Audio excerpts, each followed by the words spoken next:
जो ताकत है वो किसी में नहीं है।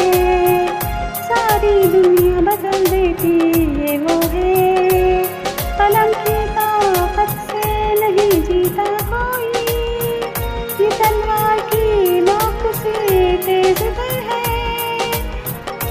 जिसकी शान हमारे कौम की जाती, हमारे कौम की जो आन थी, हमें इस ताकत को फरोग दिलाना है।